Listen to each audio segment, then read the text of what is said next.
Hey everyone, welcome back.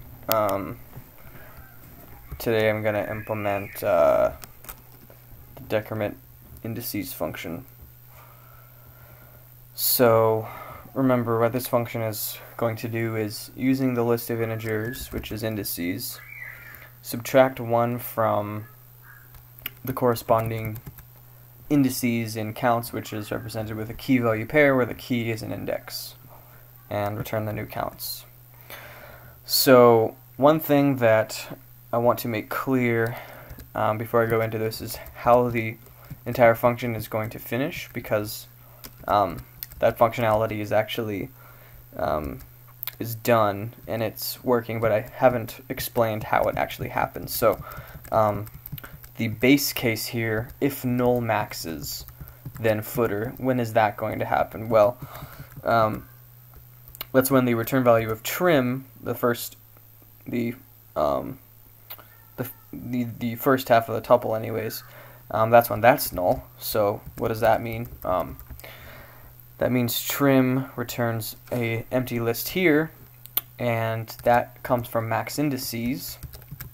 Max indices, all it does is does a max counts, and then it counts to indices on those counts. So presumably when max counts returns an empty map, then counts to indices will return an empty list, and let's find out if that's true.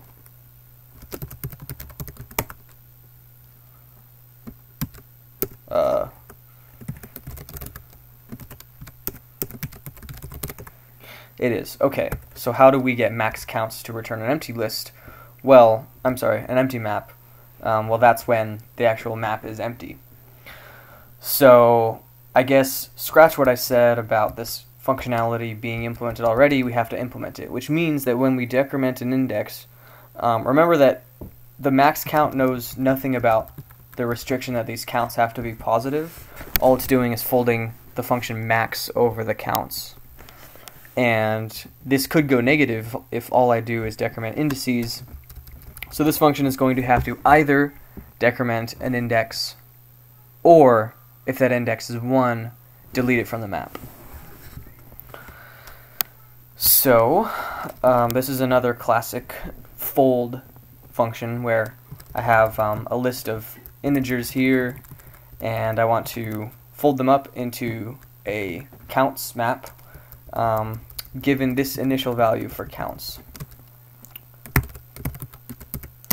Let's do a fold R, and let's do a function that I haven't written yet called decrement index, or remove.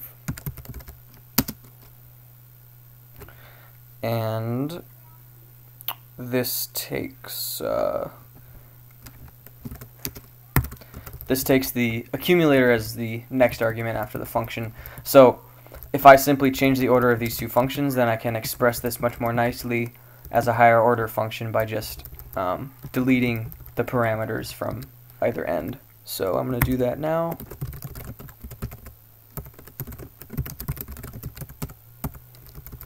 So now this can become C's, I's, and then of course I can delete them.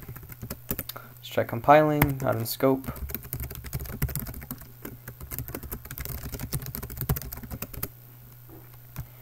And up here, change the order of these arguments. Okay, now it compiles. And I'm going to use my handy-dandy Vim plugin called HDevTools, which tells me the type signature of this function, integer to counts.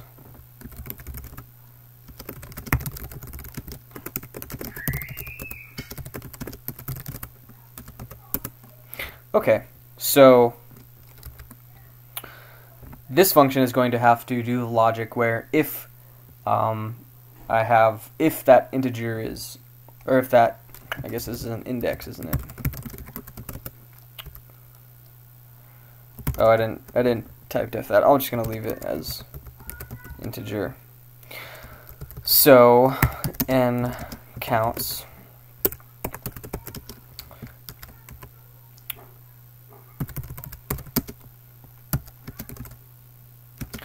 When I look up n in C's and it is, this returns a maybe value because the lookup might fail.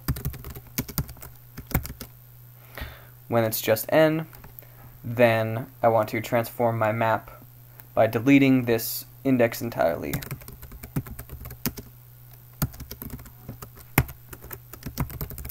Otherwise, I simply want to adjust the map.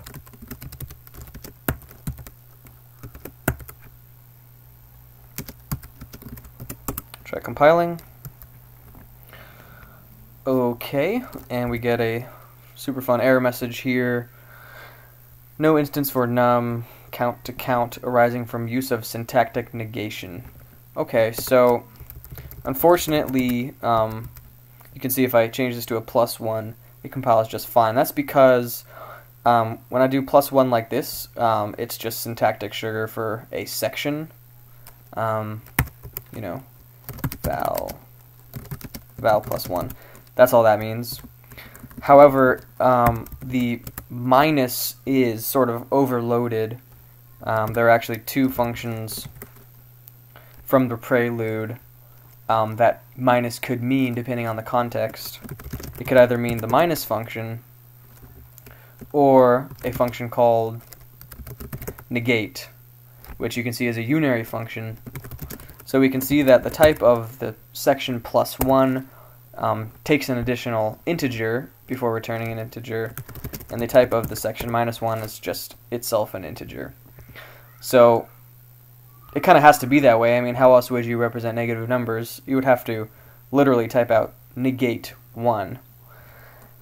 So unfortunately, in this case, I'm going to have to literally type out the long version of the minus function, which is just subtract. And this could also be written like this. Oops. And here I can actually use a minus. But I'm just going to call this subtract. And it compiles. Alright. Do I want to show you what I've done? Yeah, sure. So at this point, the only function I have left to implement is asterisk, which is great, and that function is used in histogram. So I've just finished decrement indices, which is the last unimplemented function of trim. So let's take a look at what it actually does. Trim takes accounts and trims off the max count indices and also reduces counts accordingly. So if I have a map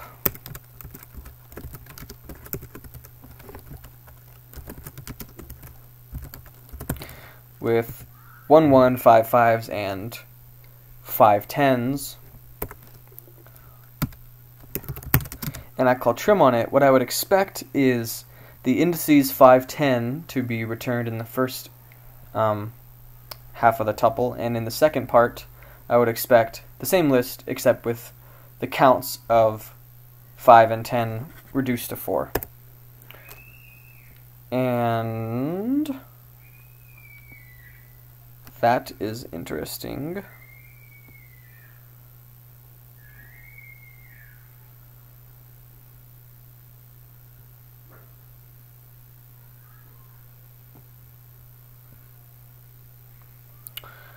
Okay, so the only spot in code that I call delete is in the otherwise case.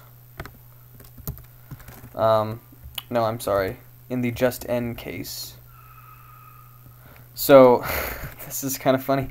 I actually meant just 1 here, obviously. If I have 1 element left, then I want to delete it. So that was just a typo. That was kind of funny that I just happened to pick 5 5. So yeah, this also would have happened with just 1 1 if 1 happened to be the max. But let's try that again. Okay, this is what I was expecting. So 5 and 10 have been reduced, and the indices 5 and 10 are returned to the left half. Alright, thanks for watching. I'll see you next time.